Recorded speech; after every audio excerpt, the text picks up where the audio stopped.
Good evening and welcome back. We were in executive session for reasons of personnel and student matters. May I now have a motion to go back to the public session? So moved. May I have a second? We have a second. Everybody in favor?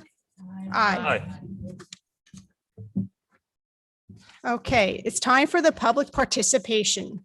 For agenda items only, each member of the public may speak a maximum of 3 minutes. Please state your name and address for the record.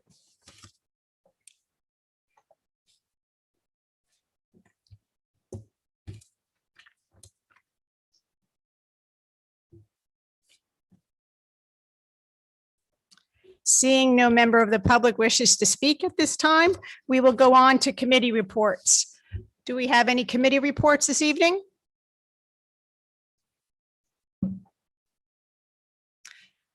I would like to say publicly that I attended the performance a week ago Thursday. That was the taped presentation by our students.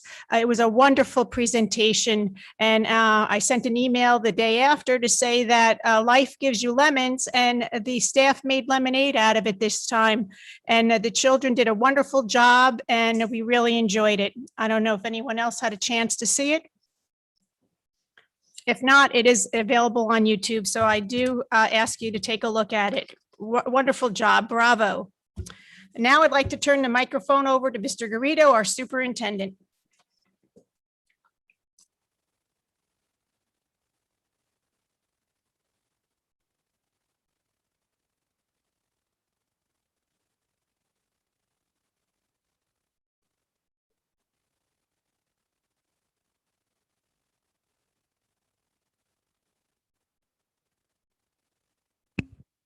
Good evening, everyone. Good evening, staff that are here. Good evening, board members. Thank you, Mrs. Kallstrom. Is this on? Okay. This evening, the superintendent's report is in 3 parts, all important, but the most important part comes first, and that is the recognition of the staff.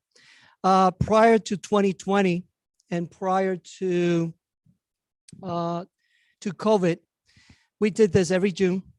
We recognized the educators of the year, and we recognized people who made impact on the school year. And I'm so happy to be able to be doing this back again. Last year, obviously, we couldn't do this. It was a very challenging time for everyone, but more so for us here as educators because of the impact that we have on students. And that's certainly, you know, we heard the term essential worker so often and heroes so often, and rightfully so. People that were certainly in the front lines when the pandemic started and they were saving lives. But I really feel that that term goes beyond just the frontline workers, and it goes to the educators and most importantly, the teaching staff and the support staff that's here. You know, I've said over and over again in my staff meetings that, you know, the job that we do behind the scenes and the administration and so forth is important, but is nothing ever like what you did this past 15 months. You were asked to first, within a few days of the pandemic, you were asked to teach virtually, something that you never did before. No one ever did. And then you were asked to start virtual and go into hybrid, which made it even more difficult because you did 2 different tasks. You taught in person and you taught virtually as well. And this goes for everyone in the audience here today. And then, of course, as we reopened phase 3, more challenges came along. There were times where we needed to shut down classes or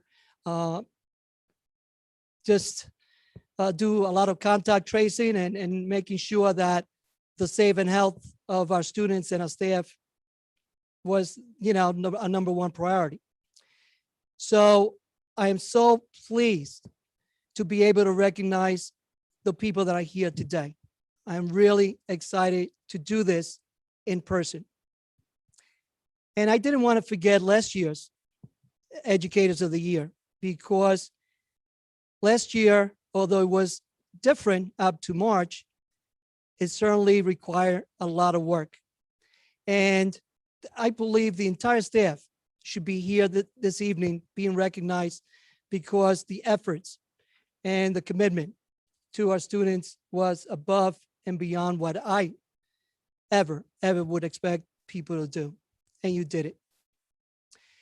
So I'm going to start with the 2019-2020. And by the way, tomorrow night we are having our staff celebration event.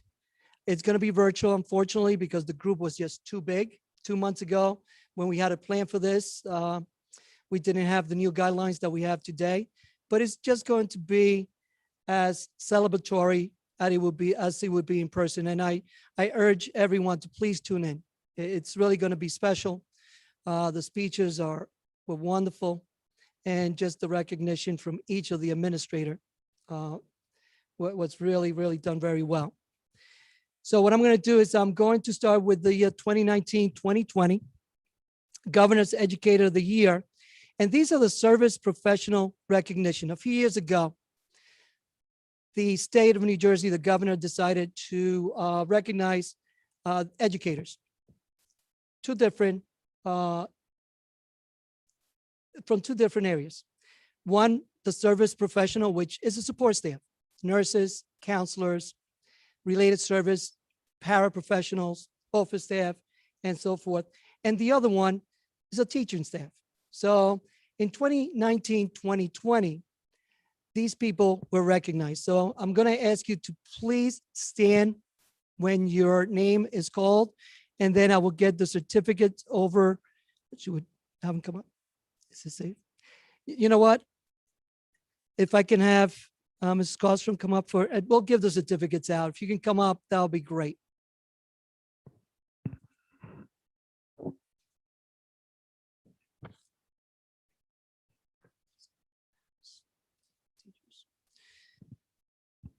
We have three paras on 2019, three paraprofessionals that in the year 2019-2020 were recognized.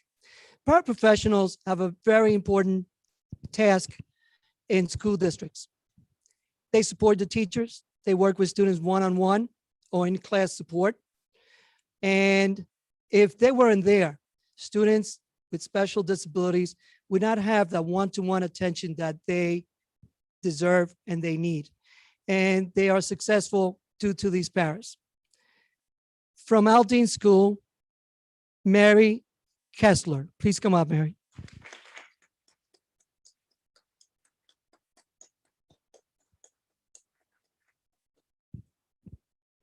Yeah, just be careful, man. Congratulations. Nice.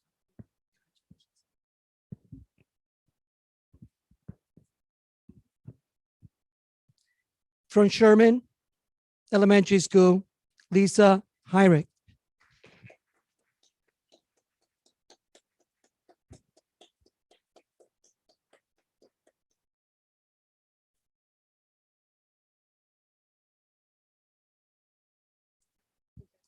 Congratulations. Nice job. Nice job. Thank you.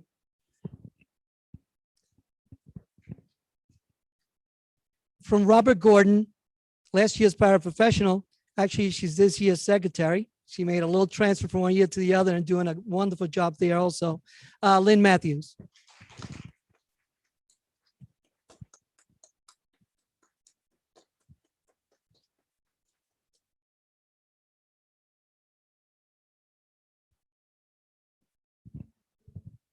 Congratulations, Lynn. And actually, I said three para. It's four. However, she cannot be here tonight, but I know she's, I believe, watching on the live stream. And she's also have moved to a different position. Dina Miawad.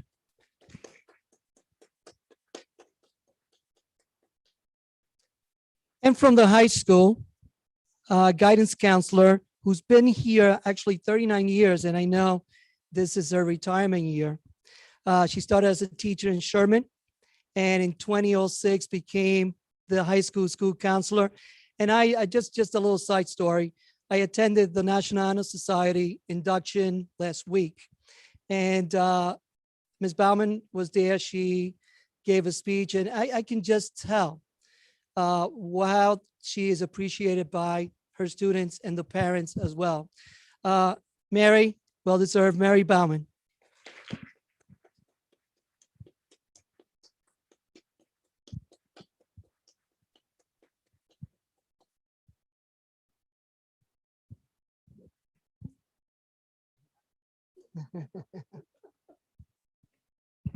Congrats, man.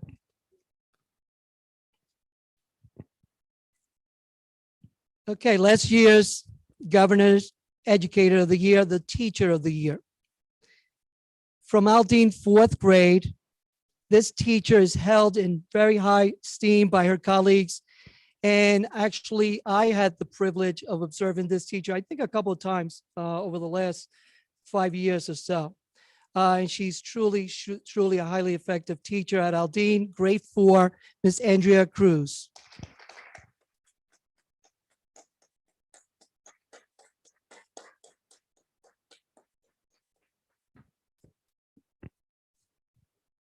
Oh, there's one of those there. I know Mary put it in. No, those are the nurses. That might be them. I hope. You've never, that's it? Congratulations. Congratulations. From Robert Gordon, grade 5, Kristen is dedicated in making learning fun and supports her colleagues. She makes the school a better place for her students and staff, and she does that day in and day out. Kristen Kubaba.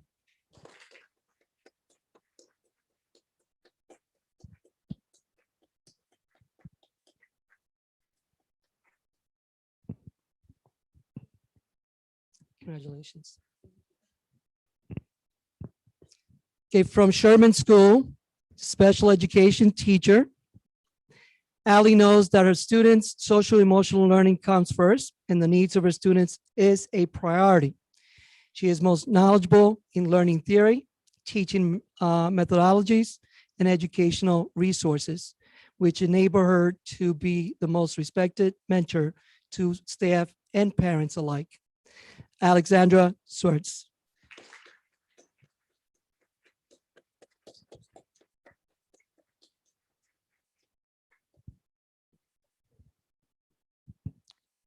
Congratulations. Okay, I know Eileen cannot be here tonight. From the middle school, Ms. Carroll leaves a permanent print in all of her students' academic careers, as well as their social and emotional well-being, which this past year or 2 years was very critical for our students. From the middle school, Eileen Carroll.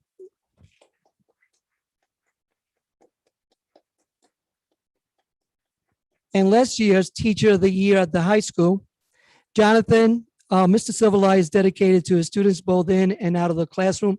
I probably see him more than anybody else in this district. He's all over the place. You know, he's either walking from one building to the other or so. As a special education teacher, he excels in helping all of his students succeed and forms positive and lifelong relationships. The 2019-2020 High School Teacher of the Year, Jonathan Silverlight.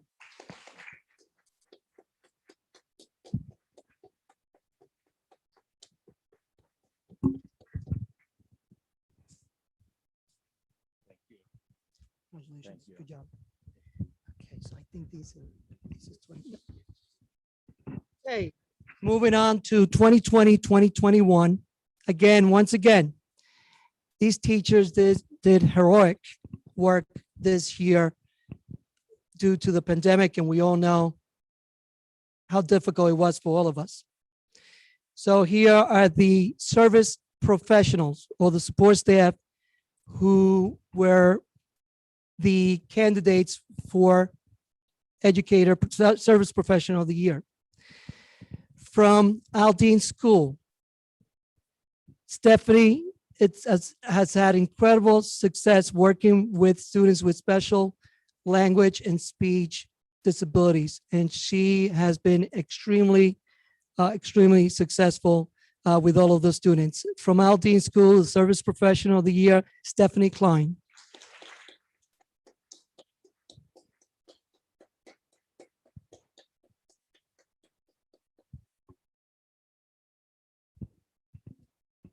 Congratulations. Nice job. I know he couldn't be here tonight, and it's not attending. He did not attend, but I think he may be watching from home. From Robert Gordon, paraprofessional.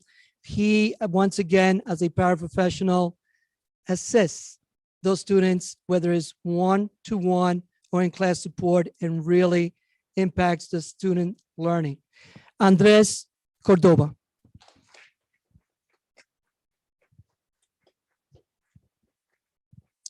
Another paraprofessional. That's how, I'll tell you, that's how valuable they are. From the middle school, once again, incredible support to the teachers and the entire middle school building.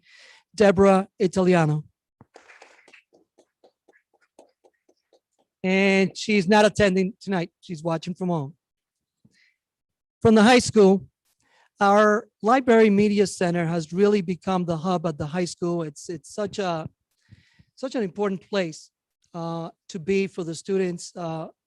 We have a maker space there, and really the library media program has improved so much since Jennifer Lemke came to Roselle Park School District.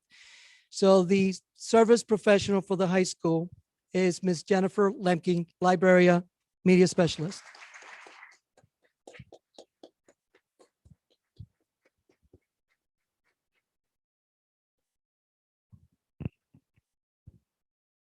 Congratulations. Nice job.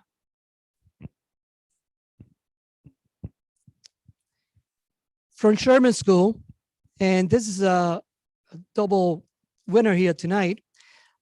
This year's Service Professional of the Year, and I'll talk a little bit more about Ms. Karnick in a few minutes when I recognize the nurses. But for Sherman School, the professional, Service Professional of the Year, Carrie Karnick.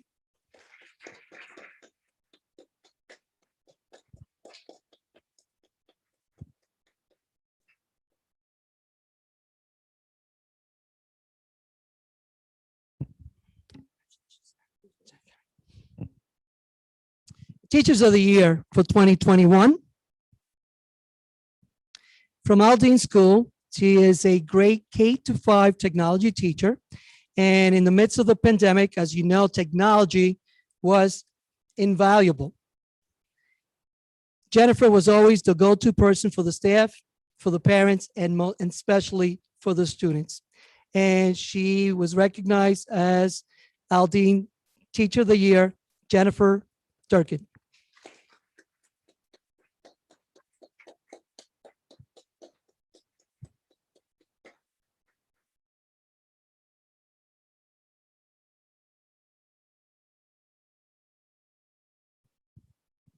Congratulations. Okay, from Sherman School, grade 5 social studies teacher. Katie continuously finds ways to keep her students intrigued and engaged in her lesson. I also had the privilege of observing Katie maybe 2 or 3 times. I'm forgetting, but boy, that was a really creative classroom. I was sitting in one of those bouncy seats in the classroom. It was amazing, and I can see why she was chosen Teacher of the Year, Sherman, Katie Cherico.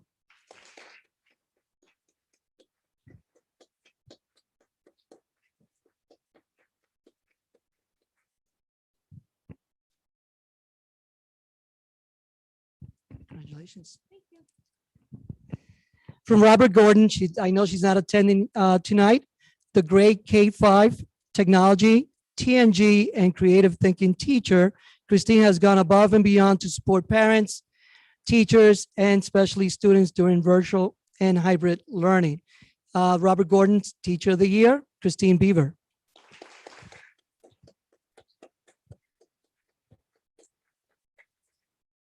From the middle school, I know she's not attending, but she's watching right there in the camera. Grade 6 to 8 ESL teacher. I also had the privilege of observing Rosa in the middle school, and Rosa is being recognized for her dedication and passion in educating the bilingual ESL students at the Roselle Park Middle School. And the students really, really love her class. I've sat there and I can see the love and the passion that she has for her students in the class. Rosa Iglesias Blasquez.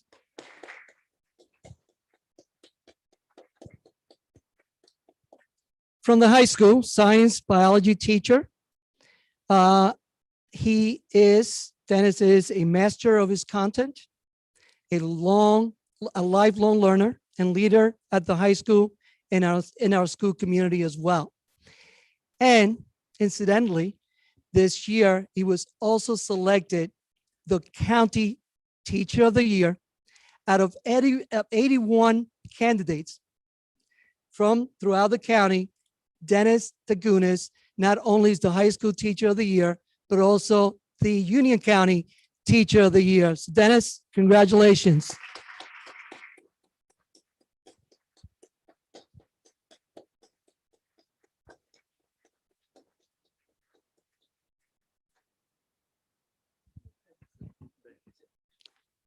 And you're welcome. Thank you.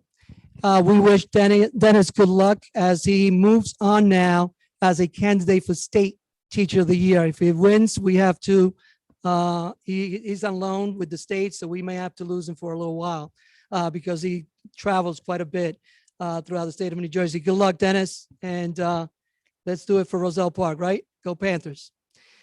Okay, and now I want to recognize the school nurses. We had 2 in-district transmission of COVID in this district in 15 months. And that's not by accident, I can tell you that much. I asked Ms. Romello, who supervises the nurses, and I asked the nurses to make sure that our students and staff are kept healthy and safe. Not only did they do that, they went above and beyond to make sure that our district was probably the safest that I know in Union County. And I couldn't thank him enough. And I'll tell you this, I was on the phone with a couple of the nurses on a Saturday and a Sunday, on a Tuesday night and a Thursday night.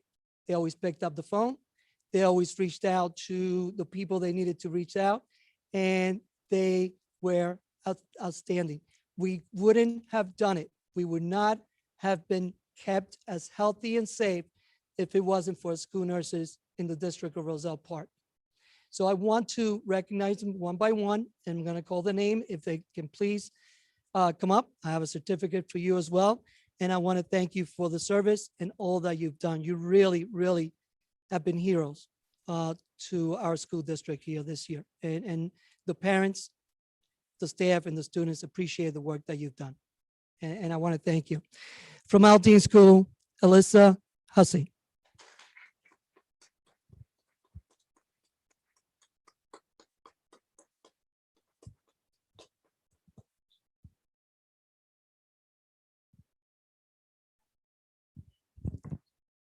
Congratulations.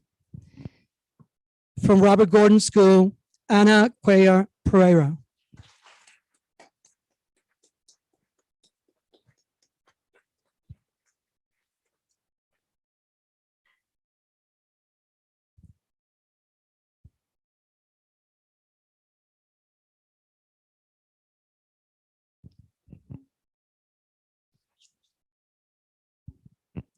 From the middle school, Brenda Litterer.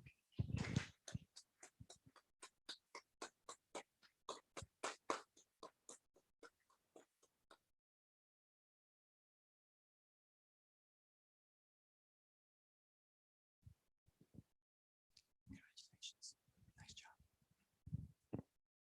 From the high school, Patricia Soto.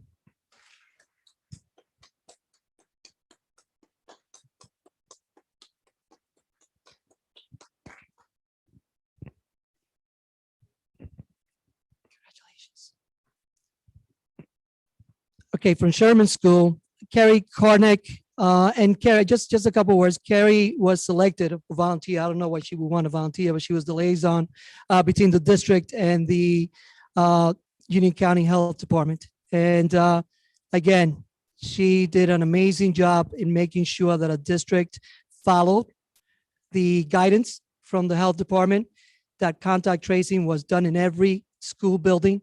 And I truly appreciate, Carrie, thank you for the service and for the work. I know that, we spoke on several occasions way after school hours, and I thank you for that. Carrie Karnick.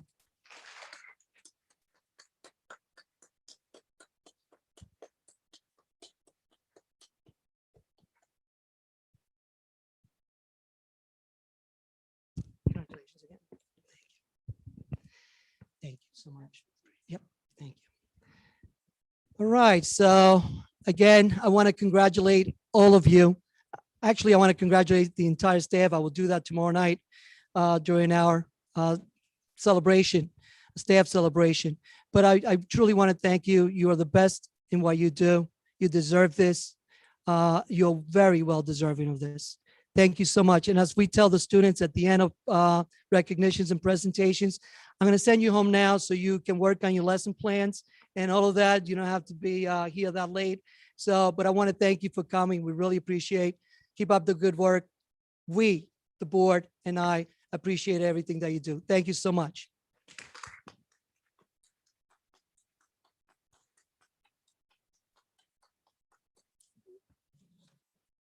If you want to stay, you can, but it's.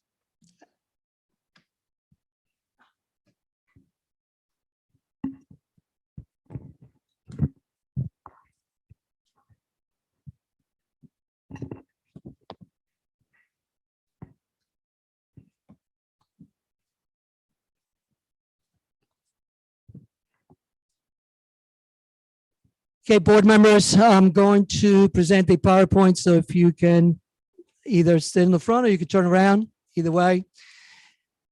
It is a long superintendent's report tonight. I apologize, but we have to do it. It's part of the requirement from the state, so whether you like it or not.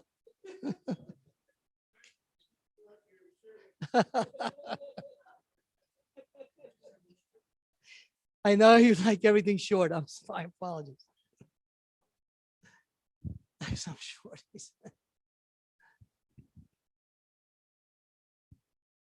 Okay, everyone. This is the time of the night that we present the school performance report for the 2019-2020 school year.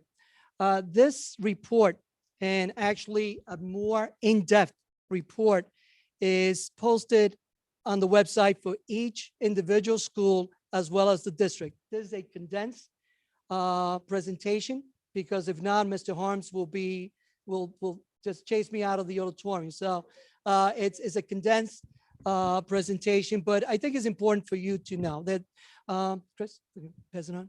The school performance report has really two purposes. Number one is to inform parents, to keep parents informed of how the school district is doing, and really to ensure that we are doing what we're supposed to do to ensure equity across all of our students. And number two, it's also used for reporting purposes, for compliance. Okay, and I want to begin by saying we are not in any way target school or a school of needs of improvement. None of our schools are. We have met all of the criteria that the state has set. Obviously, this year, if you can go on, Chris, COVID, like everything else, has impacted the school performance report. There are a couple of data points that are not on there. For example, the data on student growth, the data on assessment. And if you remember, the state postponed those assessments last year. So they could not have one for 2020. Okay, so you're going to see data for the 17-18 school year, 18-19 school year. But we will certainly be looking at that as well. Chris?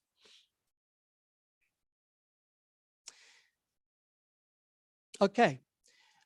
So some of the areas that this report is not going to include, or if you look at the reports online, you're not going to see the statewide assessment data. It's not there. You're not going to see the growth data. And you're not going to see attendance data because that was also waived last year. If you remember, the attendance was waived because of the 3 months that we were virtual. And the accountability measures, you will not see the indicator scores, status and meeting annual targets or standards or so forth. Chris? Okay, what kinds of information does the school performance report typically include? Typically, not this year because some of the reporting is not there. School and district overviews, demographic information, student growth, academic achievement, college and career readiness, graduation and post-secondary information, school climate and environment, staff information, school accountability, school and district narrative information. Okay, the first one is on student enrollment. And if you look there, that's there for the 3 years. In 17-18, we had 2,063 students enrolled, and that they used the October 15 count. Okay, that's as of October 15. We went down in 18-19 to 2019, and then way back up in 2020 to 2087. We're about that right now. We're about 2060 something right now, I believe. Maybe a little bit lower because we did lose some students. And here are some of the demographics. It really hasn't changed much over the last 3 years. If you can see economically disadvantaged, just about the same, couple little tenths of percentage points. Students with disability has edged up a little bit from 16% to 18% in 2019, 2020. English learners, about the same. As a matter of fact, we took a little dip this past year, or last year. Homeless students, again, almost the same. Students in foster care, military connected students, and migrant students. They just wanted the community to know what is our student population and demographics. Here it is. Student growth. When they came up with the accountability reports, I believe this is the most important piece that they put in, because it just doesn't look at the entire school scores or entire grade level or so, and they don't compare year to year. They are now comparing student growth percentile, where they were, that cohort or group, where they were 1 year, and then how they did the following year. You really can track progress when you use this type of data. Okay, as you can see here, the trajectory that we've had in the 2 years prior to COVID is moving up or moving north. And I can tell you that if we would have had an assessment, if it was a typical school year, we would have continued to see that same growth that we see in there. We went in ELA from 41% to 54% student growth. In math, a little bit less, 57 to 59%. We cannot report on 2019, 2020. And as you can see, we're below. In 17-18, we're below the state median student growth. In 18-19, we were above. We went from 41%, 54. The statewide growth was 50, and we're above by far in the math in both 17-18 and 18-19. So we were hoping to continue the same trajectory as you see there.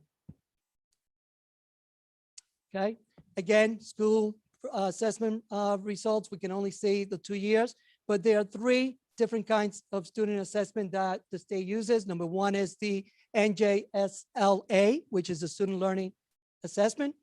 The dynamic learning maps, which is for students with severe disabilities that cannot take the NJSLA. And then the Access for ELS, which is an ESL bilingual test for English proficiency, English language proficiency. And here we have the proficiency rate for the 2 years that prior to the COVID year. 17-18, 52.1 in ELA, 18-19, 55.5, and in math, 42.4 to 47.1. We did, again, see growth in our statewide assessment proficiency. Okay, we're still below, just a little bit in 18-19 from the state proficiency, and we were above in math at 47.1 to 44.5 in the statewide proficiency. All right, another measure that the state looks at school districts is the graduation rates. They want to see graduation rates really above 90%. Obviously, last year, the pathways to graduations were waived, and they had to earn a state endorsed or regular diploma by August 31st, not by the graduation date. So it changed. COVID-19 and Executive Order 117 did change things a little bit for students graduating. But we can see the graduation rates in the next slide. So you can see there the 4-year graduation rate trends. We are way above the state graduation rate on 95.7, 96.1, and 95. And they also have a 5-year graduation rate for those that do not graduate 4 years. And obviously we have 96, way above the state cohort of 92.4, 92.5, and 92.2. So we're meeting that criteria as well. Okay, here is where I want to talk a little bit about. And those of you that are in the curriculum committee, and I think most of you, I think we talked about this in many of our discussions that we've had in terms. We are behind in certain areas from the state level in college and career readiness. And this report just started probably just a few years ago. We're a little bit behind moving. We have moved quite a bit in this past year, and you may not see really the results of it in another year or so, but we're starting to see results already. The SAT participation, school is above the state at 77.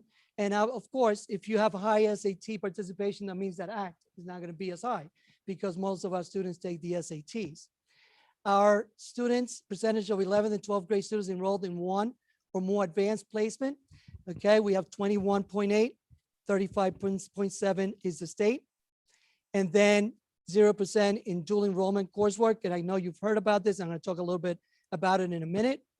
And CTE concentrators below as well, 1.4. And number of students earning industry value credential, it's non-existent even at the state level, 0.7. And then CO by literacy, 0. However, this year we improved that number there by 200%. Okay, we had 2 students gain the CLO by literacy, and CLO by literacy is that students who they have endorsement in English and in another language or 2 other languages. Okay, they get a C on the diploma that they are they have the CO by literacy. But I just wanted to talk a little bit about some of those numbers there and what we're doing to make sure that that report represents what the high school is really doing. The high school administration is working hard and with Ms. Callis as well, who has brought some of her knowledge from other districts in terms of high school to our district here and really working with the administration to make sure that we have. We have partnered, okay, with Fairleigh Dickinson University in order to provide dual enrollment coursework for our students. And we work in other colleges as well. So what we will see is that dual enrollment percentage go up. So that is definitely something that we are looking to do. The district will also, it's continue to expand our dual enrollment offerings. In addition, the district is seeking CTE program of study approval from the state to a 3-year course sequence in architectural, which is our big program at the high school, and also in photography as well for the next year. So you're going to see that CTE concentration continue to go up. And of course, we have the 2 students that, and we are raising also the number of students that are enrolled and take the test in AP testing as well. We have increased those numbers so that 21.8% will also increase. And our goal and our target is to be, our percentage to be above the statewide percentage. So you will see this in the coming years moving up. Chris? Okay, here we are, visual and performing arts. We're right there with the state in most of it. 6th through 8th graders, 93.2 are participating, enrolled in arts courses. The state is 89.3. And then we have the music, a little bit below in the middle school, way above in dance. We have hired a dance teacher, way above. Drama, we don't have it at the middle school. We will next year. You got that right. So that's going to go up as well. You're taking my talking points away now, Ms. Falcon there. And visual arts, we are way above the state level at the middle school with 93.2%. And then we move to the high school, we're 6 to 12, we're above the state average, 65.3 to 51%. Just go back a minute, Chris.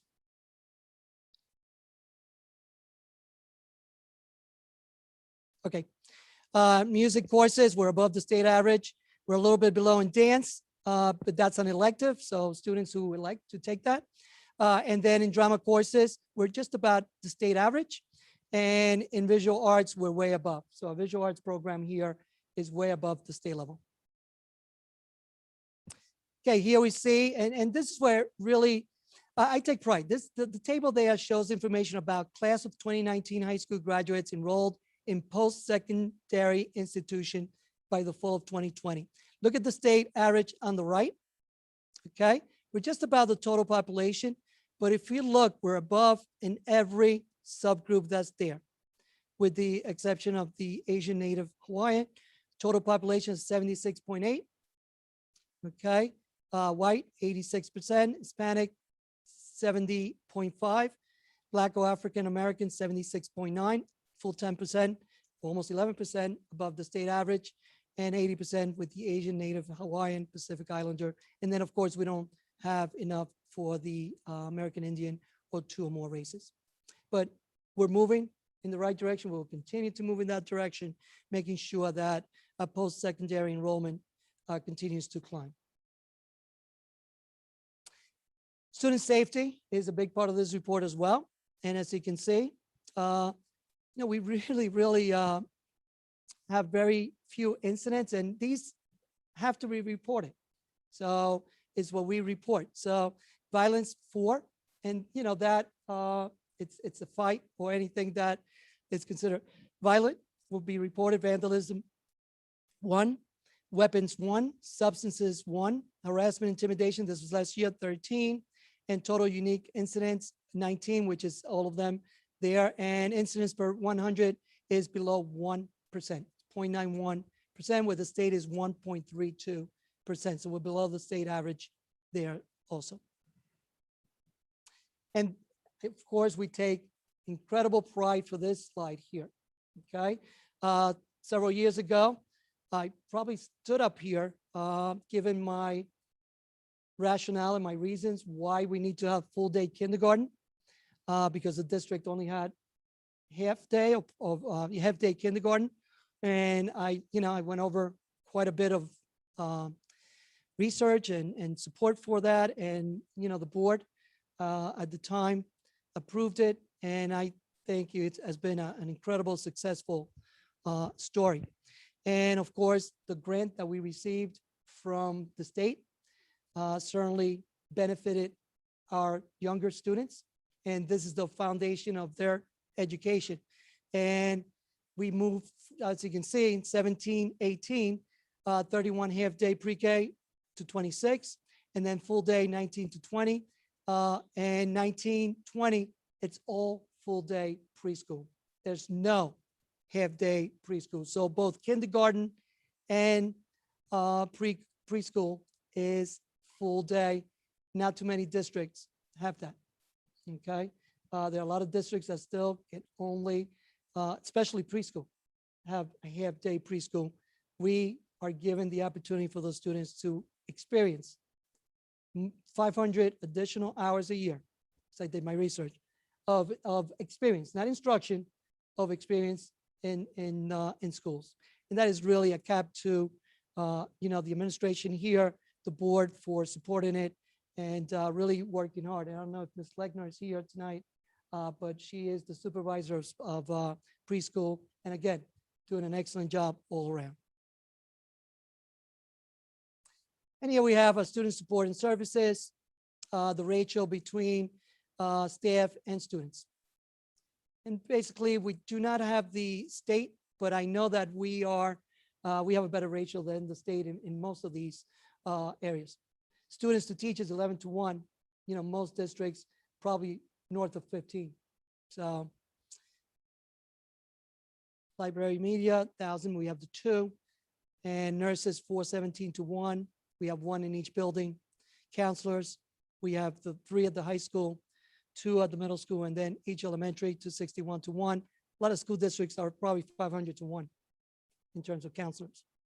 And child study team, 232 to 1. Okay. All right, and I believe that's it. Okay, that was informative, Mr. Harms. All right. Well, I have more. Don't go. I have more. It's another year. Oh, no. Actually, I don't know if there are any questions, but this performance report, it's really important for the districts because it does give you evidence of what you're doing, and it gives you the data necessary to make improvement. And I really, the state has given out reports for years. And, 15, 20 years ago, I remember sitting down, I said, these reports do absolutely nothing, during the No Child Left Behind and all that. These reports are worth looking at. These reports are worth looking to see how we can improve every year. And we're doing it, as you can see, our college and career is our goal now. And when we sit here in the next year or 2 or 3, you're going to see huge improvement in that area there.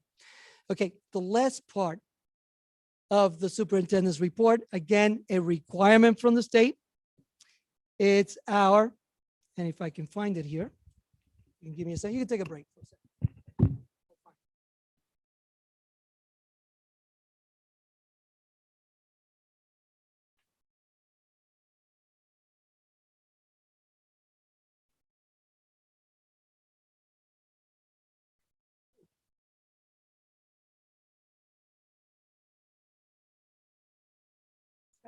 Here it is. Okay.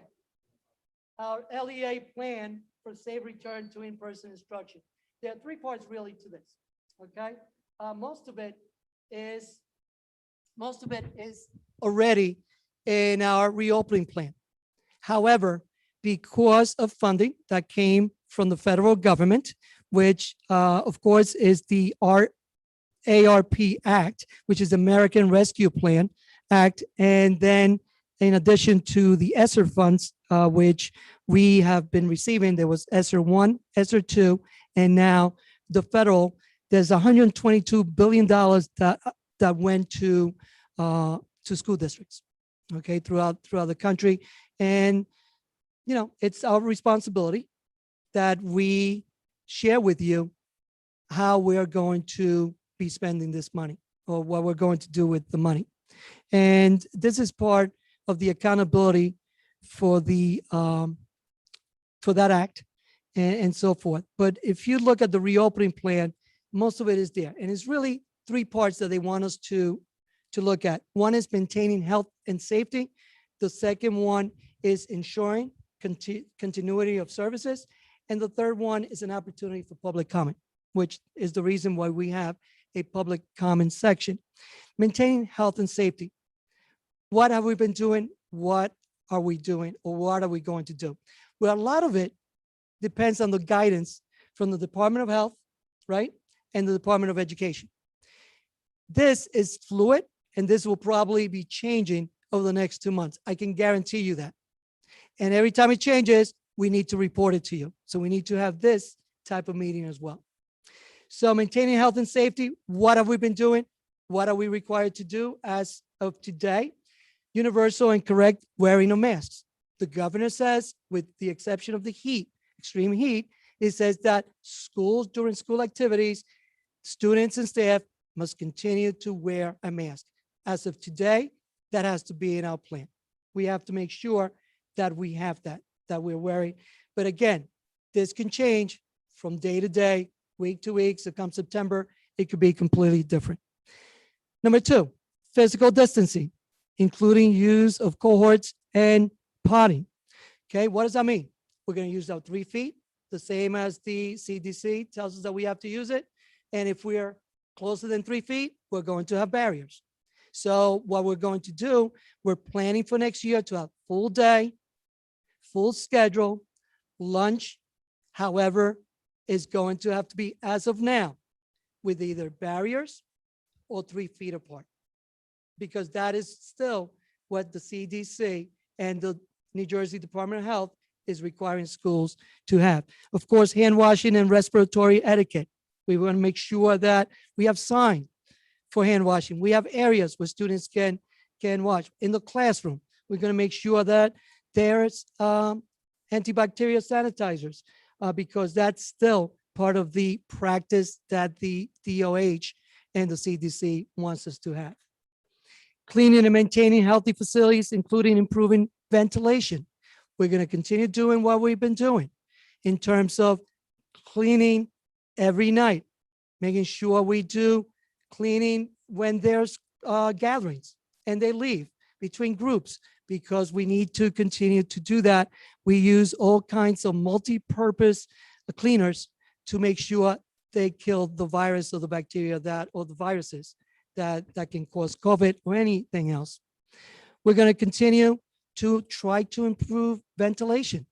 You know, we have put HEPA filters in rooms where the ventilation is poor, where there's no air conditioning.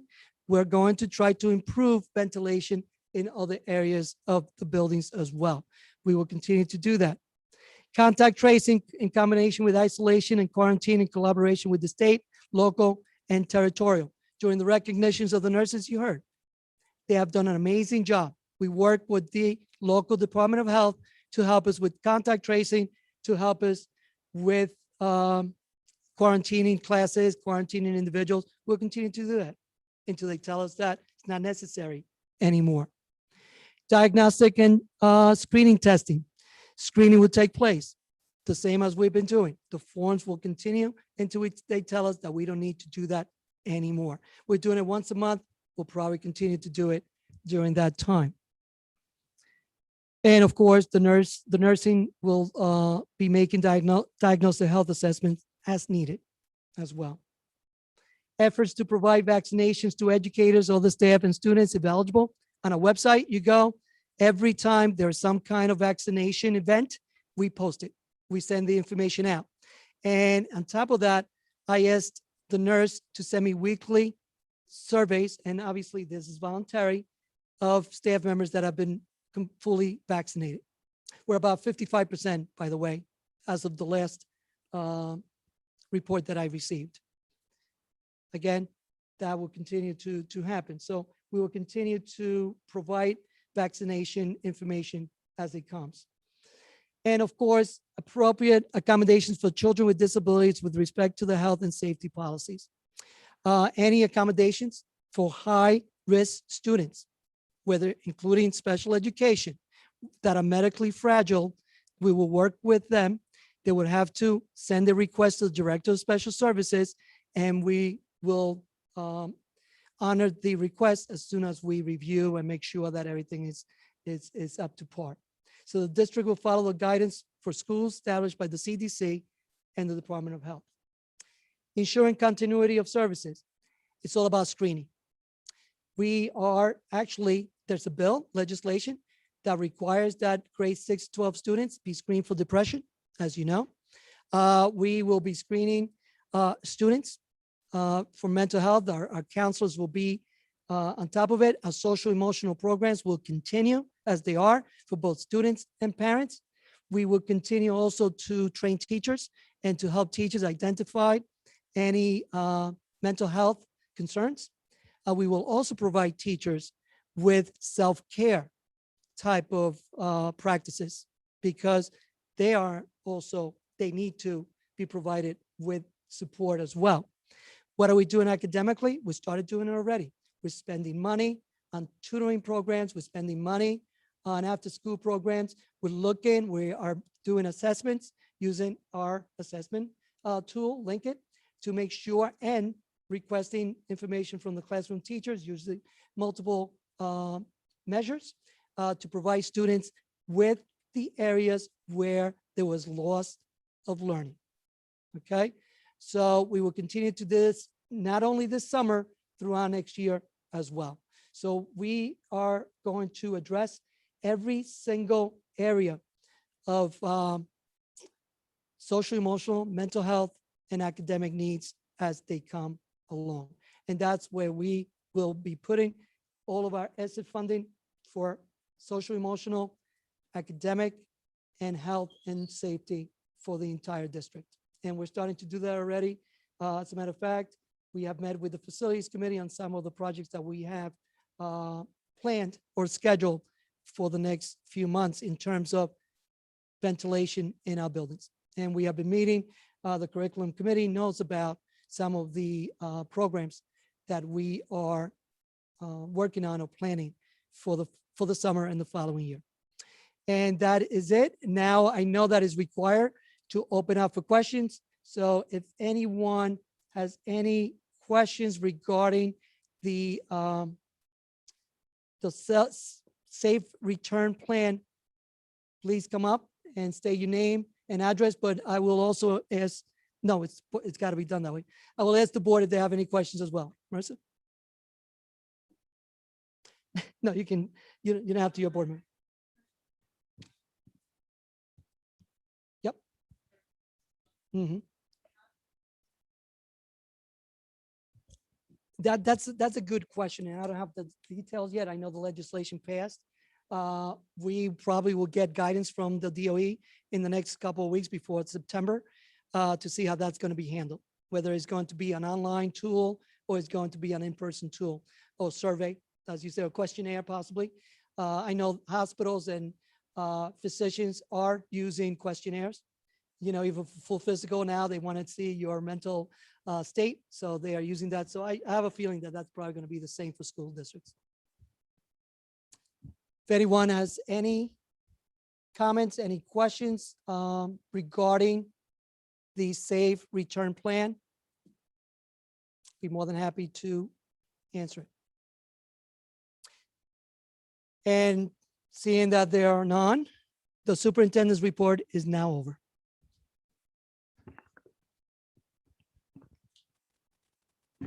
It was a long as quick as possible.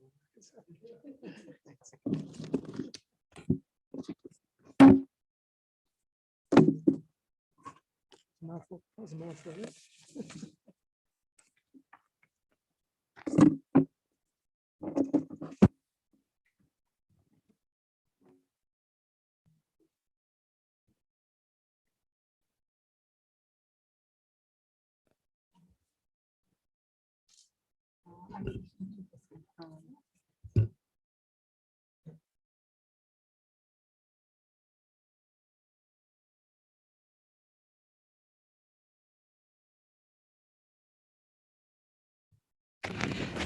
At this time, I'd like to give one more opportunity for any member of the public who would have a question on the Safe Return Plan that was just presented. Okay, now we will close that portion and continue with the agenda. We're on agenda item 1 under policy, district policy adoption. May I have a motion to approve? Make a motion? May I have a second? Second. Roll call, please. Vice President Falcon. Yes. Mr. Fernandez, Yes. Mr. Harms, Yes. Mr. Hemingway, Ms. Infante, Yes. Ms. Kirkland, Yes. Ms. McLeod Cato, Yes. Ms. Quintella. Extension. And President Crosstrom. Yes. Now we're going to move on to personnel, agenda items 2 through 20 and addenda items 1 through 4. Number 2, appointments. 3, substitute salaries. 4, staff appointments. 5, leave of absence extension request. 6, staff retirement. 7, staff list. 8, summer remediation program. 9, retirement compensation.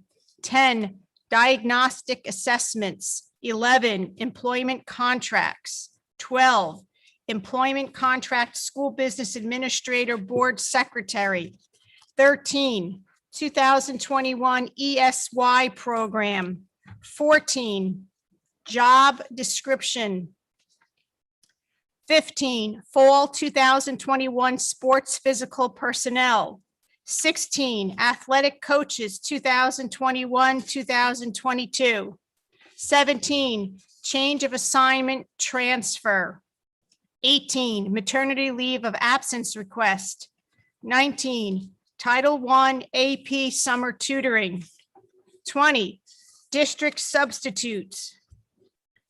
The addenda, personnel, staff appointments.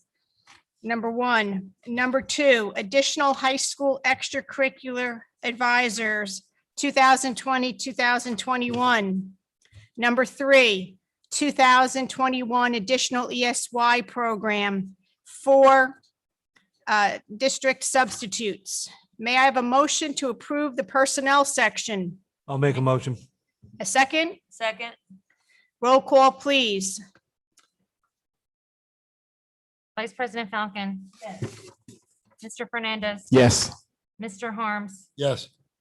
Mr. Hemingway, Yes. Ms. Infante, Yes. Ms. Kirkland, Yes. Ms. McLeod Cato, Yes. Ms. Quintella, Yes. and President Crosstrom. Yes. Now, education, agenda items 21 through 23. 21, education programs 2021, 2022. 22, ESY education programs 2021.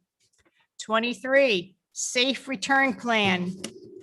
May I have a motion to approve the education section? Make a motion? May I have a second? Second. Roll call, please. Vice President Falcon. Mr. Fernandez, Yes. Mr. Harms, Yes. Mr. Hemingway, Yes. Ms. Infante, Yes. Ms. Kirkland, Yes. Ms. McLeod Cato, Yes. Ms. Quintella, Yes. and President Crosstrom. Yes. Business, agenda items 24 through 42 and addenda item 5. 24, monthly certificate. 25, approval of bills. 26, approval of minutes. 27, use of facility fees for 2021, 2022. 28, district contracts for 2021, 2022. 29, grant application 2022. Number 30, state contract vendors 2021, 2022. 31, award of contracts, cooperative pricing system. 32, award of contracts, cooperative pricing system. 33, awards of contracts, cooperative pricing system. 34, anticipated contracts to be renewed, awarded, or to expire.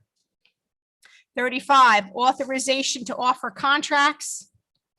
36, line item transfers, bill pay authorization. 37, capital reserve. 38, 2020, 2021 scholarship awards. 39, use of building and grounds. 40, secretary treasurer reports. 41, use of facility agreement. 42, budget transfers. And we continue with 5. Use of building and grounds under business. And at this time, I have a motion to approve business. Make a motion? May I have a second? And roll call, please. Vice President Falcon. Yes. Mr. Fernandez. Yes. Mr. Harms. Mr. Hemingway. Yes. Ms. Infante. Yes. Ms. Kirkland. Yes. Ms. McLeod Cato. Yes. Ms. Quintella. Yes. And President Crossram. Yes. Continuing business. Any of my colleagues have any continuing business to bring up? Just a huge thank you, President Colstrom, to Ms. Marmello. I had the pleasure of serving with her on the Equity Committee and the brief time that I've got to know her. It's been a pleasure, and just thank you for your service to the district. Yes, and a well-deserved retirement come this August 1st. Thank you, Mrs. Marmello. Any new business from my colleagues here on the dais? Ms. Colstrom, just to recognize the teachers and staff today that were acknowledged. Just want to say from the board, we thank them and appreciate them very much. Yes, and it was great to be back to normal, to actually be able to see somebody and hand them a certificate. It almost seemed like an antibody experience. So it was nice to see and have people again in the audience and to reach out and see people. Thank you. Okay, so it's time for public participation at this time. Would any member of the audience like to come and make a comment?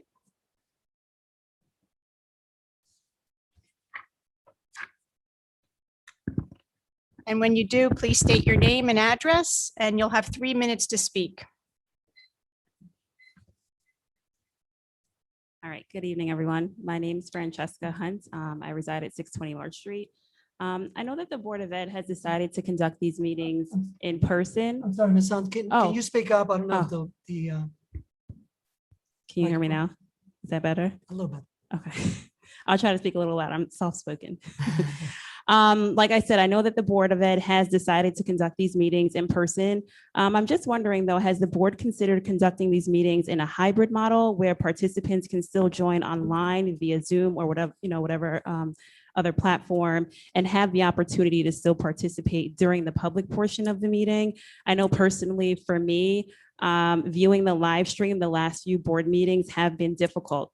For example, at the last board meeting, the live stream didn't begin until about 7:20-ish or so. I kept refreshing my page. I wasn't sure if you guys were still in executive session. Usually there's a message there if you are, but there was no message there.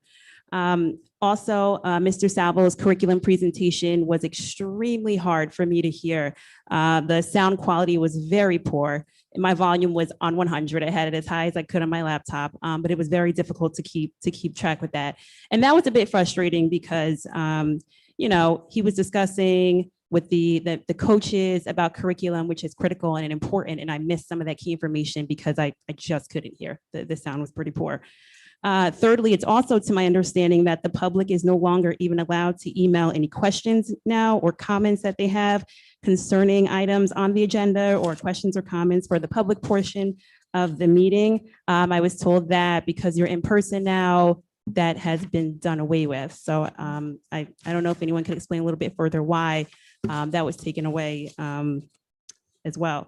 And I just feel that overall, by the board not offering this hybrid for participants to continue to participate through Zoom and not allowing the community to email questions or concerns as well, it is having a negative impact on parent involvement and community involvement. Yes, I'm sure we all can agree that there are many disadvantages to Zoom. Your screen freezes. You lose that face-to-face interaction, which I totally understand. But at the same time, there were some advantages that came out of this and that evolved from this platform. And I think one of those advantages from a parent point of view is that it made it easier for us to attend these board meetings. It made it more convenient. And it literally allowed all of us to participate, every single parent. I'm talking about from the parent who didn't have a babysitter, right? That probably couldn't even come tonight because they want to watch their kids. They were able to still dial in at home. For the parent who had to drop their kid off to extracurricular activities and have jam-packed schedules, I know that's been me. I'm able to call in from the phone still and see what's going on. So, I just feel like it allowed us to have more of an opportunity to be engaged, to be involved. And honestly, I saw a lot of more participation actually from parents on the Zoom call than I did ever here in person. So listen, just Thank as our you. children need Thank you, Ms. support, Hunt. parents need the support too, and the convenience and flexibility. That's Thank all. you again. Thank you.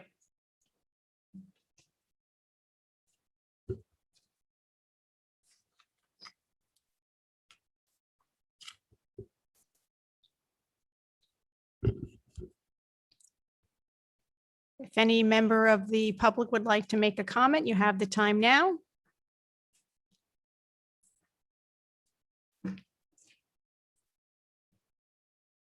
Seeing none, I'd like to have a motion for an adjournment at this time. So moved. A second, Second. all in favor? Aye. Motion carries. The next scheduled board meeting will be a closed session held on Tuesday, June 29th, 2021 at 7 PM. The board meeting will be held at the Roselle Park High School Auditorium. Thank you. Have a good 2 weeks.